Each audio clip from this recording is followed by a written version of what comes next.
Hello students, welcome to all of you on my YouTube channel math Mithas. आज मैं class 9th के लिए circle chapter लेकर आया हूं, टर्म 2 से रिलेटेड है और मैं कोशिश करूंगा कि इनके बेसिक कॉन्सेप्ट जो हैं मैं आज आपको दे दूं, उसके बाद मैं चैप्टर को प्रोसीड करूंगा। सर देखिए, यह एक सर्कल है, सर्कल का सेंटर है यहाँ। इस सेंटर को आप सी बोल सकते हैं, ओ कह सकते हैं, कुछ भी कह सकते हैं। सेंटर से कितना भी लाइन ड्रॉ किया जाए, इसके बाउंड्री पर जितने भी लाइन ड्रॉ किया जाए वो सब रेडियस कहलाते हैं और वो कांस्टेंट लेंथ के होते हैं, मतलब उनकी लंबाई बड़ा छोटा नहीं होता, सब बराबर होते हैं। तो पहला क्वेश्चन ये होता है कि कितने रेडियस एक सर्कल के सेंटर से आप ड्रॉ कर सकते हैं। तो infinite number of radius can be drawn in a circle, means आप infinite number of radius draw कर सकते हैं, कभी ख़त्म ही नहीं होगा, इतना रेडियस आप ड्रॉ कर सकते हैं। Infinite number of radius can be drawn in a circle, पहला पॉइंट से हो गया। दूसरा है कि एक सर्कल है और यह इस ए बी को क्या बोलते हैं। पहले ए बी क्या है, ए बी को क्या कहा गया, ये सेंटर है। तो इस ए बी को कॉर्ड कहते हैं, क्या कहते हैं, कॉर्ड, कॉर्ड। अब यहाँ पर क्या है, ए बी एक कॉर्ड है, तो मीनिंग इसका भी है कि एक सर्कल में कितने कॉर्ड खींच सकते हैं। तो infinite number of chords can be drawn in a circle, circle में भी इन्फिनाइट नंबर ऑफ कॉर्ड्स खींचे जा सकते हैं। अब दूसरा प्रश्न ये उठता है कि जो सबसे बड़ी कॉर्ड होगा उसको क्या कहेंगे। तो आप यहाँ से देखेंगे, इससे बड़ा ये वाला कॉर्ड है ए बी, इसका नाम सी डी रख दें। इससे बड़ा ये जो सेंटर से पास कर रहा है ये है बी सी डी, इसका नाम ई एफ रख लेते हैं। फिर यहाँ जी एच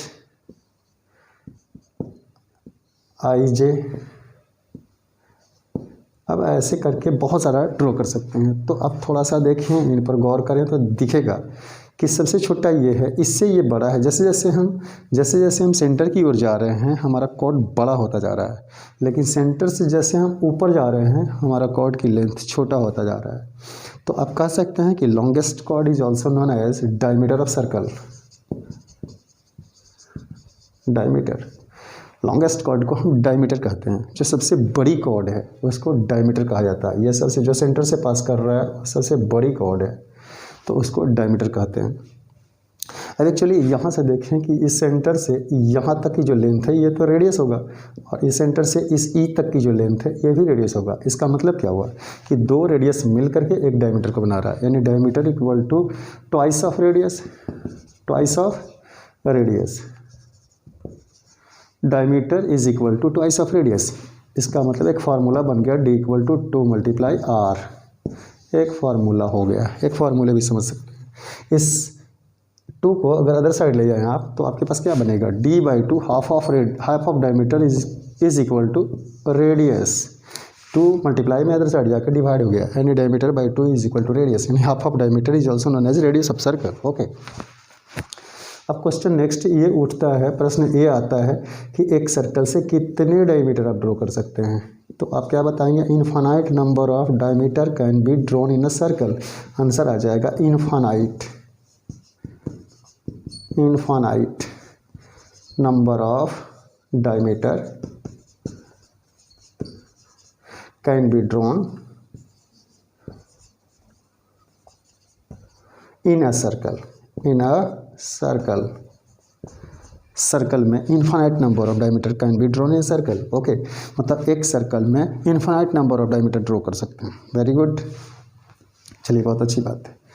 आगे, अब आगे जो पॉइंट्स बन रहे हैं उस पॉइंट्स को मैं बतला रहा हूँ कि अगर हमारे पास ये सर्कल है और सर्कल को एक लाइन ऐसे काट रहा है ए और बी पॉइंट पर, तो इसको सिकेंट कहते हैं।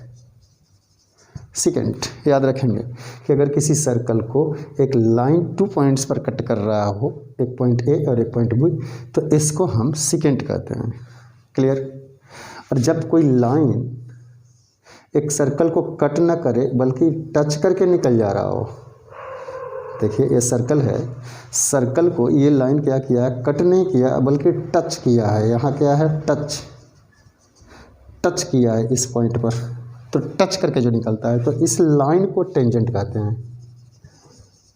टेंजेंट, याद रखेंगे इस बात को, बड़ा इंपॉर्टेंट सब पॉइंट्स हैं, याद रखें, बेसिक कॉन्सेप्ट के लिए से बता रहा हूँ।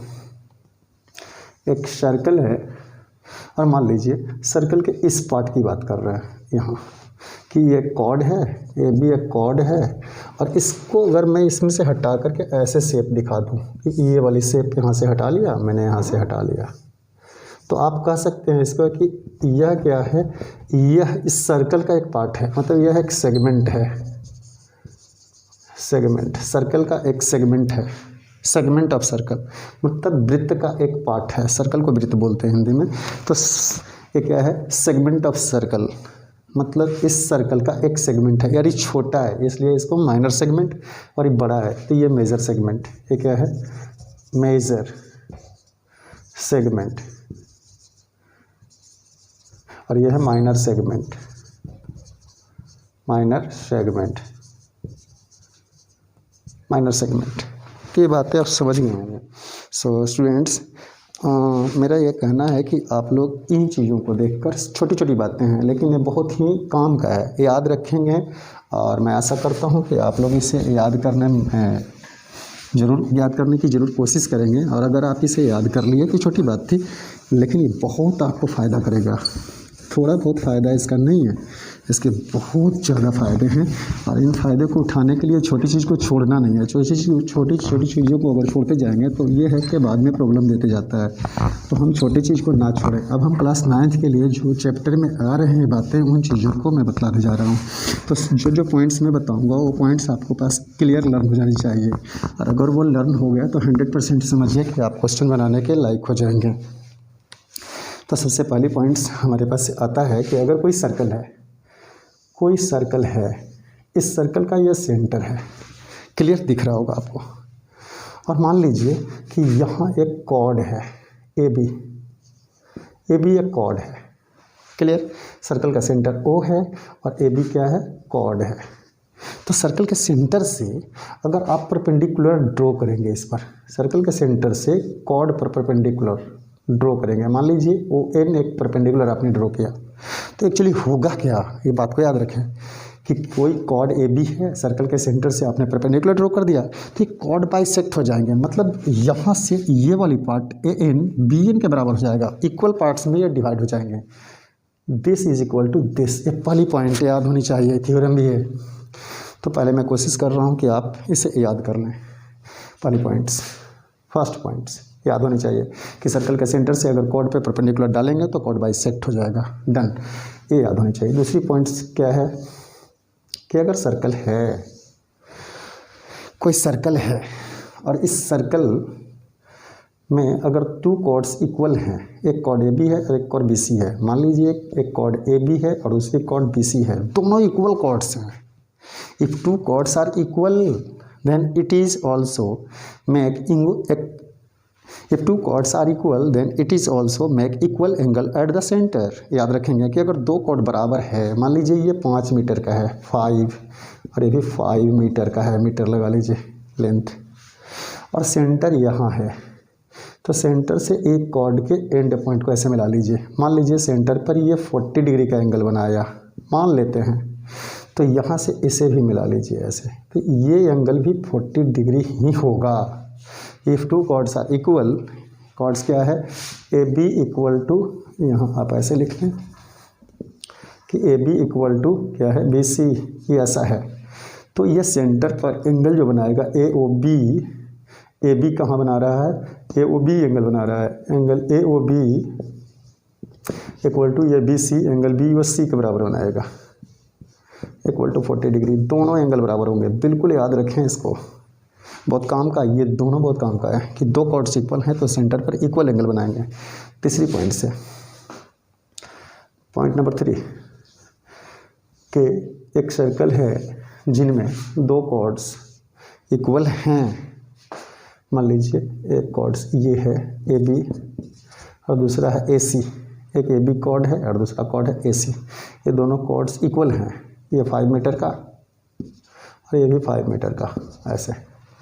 तो if 2 chords are equal then it is also equidistant from centre, मतलब सेंटर से अगर परपेंडिकुलर डालें, यहाँ से हमने परपेंडिकुलर डालेंगे, तो मान लिया कि ये 2 मीटर का है, तो यहाँ से जब परपेंडिकुलर इस पर डालेंगे तो ये वाला भी 2 मीटर का ही आएगा, ऐसा, याद रखेंगे। If two chords are equal then it is also equidistant from centre. अगर कॉर्ड्स बराबर हैं तो सेंटर से जो परपेंडिकुलर डाल रहे हैं ये लंबाई दिस इक्वल टू दिस होगा। क्लियर? वेरी गुड, आप समझ गए होंगे, बच्चे इतने समझदार हैं।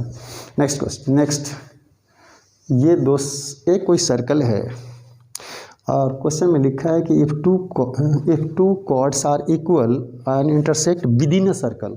मतलब दो कॉर्ड्स इक्वल हैं, एक ऐसे है और एक ऐसे है, सर्कल के अंदर में ही एक दूसरे को काट रहे हैं, ए बी सी डी, या मान लीजिए ई पॉइंट्स पर कट कर रहे हैं, दोनों कॉर्ड्स इक्वल था। गिवन क्या है मुझे? A B equal to C D, ये गिवन है मुझे कि दोनों कॉर्ड्स इक्वल हैं। तो ये बोला गया है कि जो सेंटर से इंटरसेक्टिंग पॉइंट पर जो लाइन मिलाएंगे, ये लाइन यह कॉर्ड के साथ इक्वल एंगल बनाएगा। अगर ये एंगल x है तो ये वाली एंगल भी x ही होगा। याद रखेंगे कि if two chords are equal then क्या होंगे? सेंटर से जो ज्वाइन करते हैं इंटरसेक्शन पॉइंट को, वह लाइन कॉर्ड्स के साथ इक्वल एंगल बनाएंगे, यानी this angle is equal to this angle, यानी angle OED equal to angle OEB। ये बिल्कुल याद रखें, इज इक्वल टू एक्स, ऐसा मैंने मान लिया है। सो स्टूडेंट्स, ये सब बेसिक चीज़ें हैं, ये आपको जानना होगा। नेक्स्ट पॉइंट्स क्या है कि अगर कोई सर्कल है, ऐसे बिल्कुल याद रखें इसको, कोई सर्कल है, ऐसे बेसिक है, मैं ऐसा प्रूफ भी करवाऊंगा, और इनमें एक आर्क, यह ए बी एक आर्क है, यह क्या है? ARC आर्क है, यहाँ से यहाँ तक आर्क है, ये आर्क है, और ये सेंटर है। तो यह आर्क सेंटर पर तो ऐसे एंगल बनाएगा, मान लीजिए ये एंगल 50 डिग्री है, तो रिमेनिंग पार्ट, सर्कल के रिमेनिंग पार्ट ये वाले हैं, ये वाले रिमेनिंग पार्ट पर एक पॉइंट में ले लिया ABC, तो ये सेम आर्क यहाँ से एंगल ऐसे बनाएंगे, यानी यहाँ से इस प्रकार से और इस प्रकार से एंगल बना रहा होगा। तो ये जो एंगल होगा वह इसका आधा होगा, यानी 25 डिग्री। इसे याद रखें कि if an arc make angle at the centre is double the, क्या है? If an arc make angle at the centre is double the angle subtended by it at the remaining part of the circle. मतलब कोई arc जो है centre पर जो angle बनाएगा, देखिए ये आर्क से सेंटर पर ऐसे गया, एंगल 50 डिग्री बन गया, यही आर्क से इस रिमेनिंग पार्ट पर यहाँ एंगल बन रहा है, तो यहाँ पर जो एंगल बनेंगे, इस पॉइंट पर जो एंगल बने हैं इसके आधा बनेंगे। याद रखने हैं आपको, बिल्कुल। अगले पॉइंट, ऐसा बिल्कुल याद रखेंगे ये सब चीज़ों को, ये बहुत काम का है। मान लीजिए कि angle in the same segments are also equal. क्या है कि यह एक सेगमेंट है, मतलब सर्कल का एक पार्ट है, मान लीजिए यहाँ पर एक पॉइंट है, एक यहाँ पॉइंट है, मान लिया AB ये इसका नाम है और इसका C और D। तो देखेंगे ये सेगमेंट से इस पर C पर एंगल ऐसे बनेगा कि A पॉइंट से ऐसे मिलाइए और B पॉइंट से ऐसे मिलाइए। अच्छा ठीक है, ये बात समझ गए होंगे। सेम चीज़ है, A पॉइंट से इस D पर आइए, ऐसे आइए, और B पॉइंट से भी D पर जाइए, ऐसे। तो ये दोनों जो एंगल बनेंगे, ये दोनों एंगल इक्वल होंगे। अगर ये x है तो ये x होगा। इसको बोलते हैं angle in the same segments. Angle in the same segments are equal. Angle in the same segments are also equal. ये क्या है? आपको बता दिया कि if an arc make angle at the centre is double the angle subtended by it at the remaining part of the circle. बिल्कुल learn करने हैं इन चीज़ों को, याद रखने हैं कि ऐसा होगा कि यह आर्क अगर सेंटर पर 50 डिग्री एंगल बना रहा है तो रिमेनिंग पार्ट पर 25 बनाएगा। डन। और आगे मैं आपको ये बतला रहा हूँ स्टूडेंट्स, यह एक सर्कल है, एक सर्कल मैं यहाँ ले लूँ ऐसे,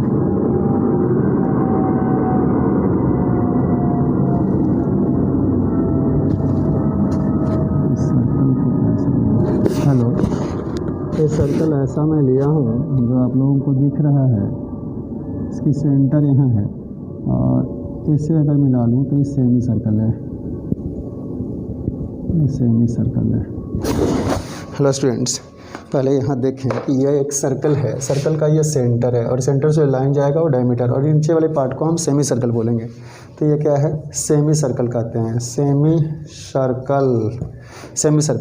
और सेमी सर्कल देखेंगे कि यहाँ पर सेंटर पर तो 180 का एंगल बना रहा होगा, तो रिमेनिंग पार्ट पर या एंड जो है रिमेनिंग पार्ट पर मान लीजिए इस पॉइंट पर ऐसे एंगल बनाएगा ऐसे, तो ये सेंटर पर एंगल 180 का है तो यहाँ 90 का बनाएगा। तो यहाँ angle in the semi circle is right angle, angle in the semi circle is right angle. So students,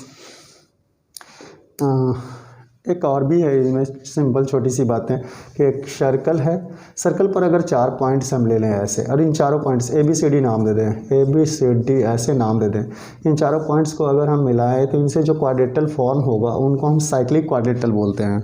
ये क्या है, इनको क्या कहेंगे हम, साइक्लिक क्वाड्रेटल। अब साइक्लिक क्वाड्रेटल में कंडीशन क्या होते हैं कि अपोजिट एंगल का सम 180 होता है। मीन्स ए को अगर सी से ऐड करेंगे, angle A plus angle C equal to 180, angle A plus angle C equal to 180, ये साइक्लिक क्वाड्रेटल का कंडीशन है। Similarly angle B plus angle D equal to 180, angle B plus angle D equal to 180, ये cyclic quadrilateral का condition होता है कि opposite angle को add कीजिए तो 180 होगा। दूसरा क्या है कि अगर इस लाइन को आगे बढ़ा दें तो ये एक्सटीरियर एंगल है, ABCDE नाम ले दें, इस एंगल को अगर x मान लें तो ये वाला एंगल x होगा, यानी exterior angle of cyclic quadrilateral equal to just opposite interior angle, exterior angle of cyclic quadrilateral equal to just opposite interior angle. ये सभी प्रूफ कराएंगे आपको, बट ये याद रखना है पहले आपको, कैसे कैसे मैं बता रहा हूँ।